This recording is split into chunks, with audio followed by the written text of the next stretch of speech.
গত 2 এপ্রিল কুষ্টিয়া সদরের সংসদ সদস্য মুফতি আমির হামজার বিরুদ্ধে আমি বাদী হয়ে মানহানির মামলা করেছিলাম।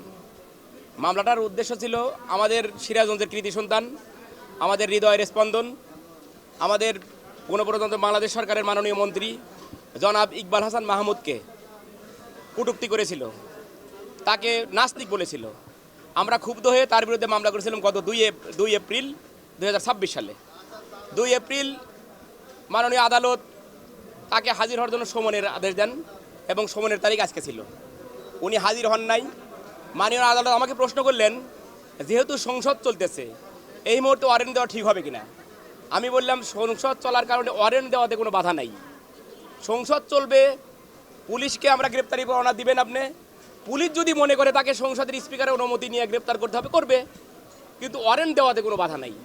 পরে আমার কথায় সন্তুষ্ট হয়ে মাননীয় আদালত বিজ্ঞ অতিরিক্ত চিফ জুডিশিয়াল ম্যাজিস্ট্রেট তার বিরুদ্ধে গ্রেপ্তারি পরোয়ানা জারি করেছে।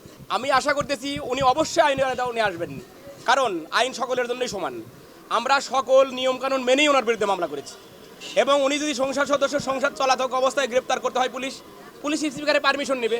যেহেতু আদালতের গ্রেপ্তারি পরোয়ানা, এখানে অবশ্যই মাননীয় স্পিকার পারমিশন দেবেন। আপনারা জানেন যে আমাদের সিরাজগঞ্জের অভিভাবক ইকবাল হাসান মাহমুদ টুকু ভাইয়ের সম্বন্ধে যে কথা বলছে, নাস্তিক বলছে, নাস্তিক শব্দের আমরা ব্যাখ্যা আপনারা জানেন যে আমরা বিভিন্ন হাফেজ এবং বিভিন্ন মসজিদের ইমাম সাহেবদেরকে নিয়ে কিন্তু আমরা বলছি যে আপনারা এটার ব্যাখ্যা দেন যে নাস্তিক কাকে বলে।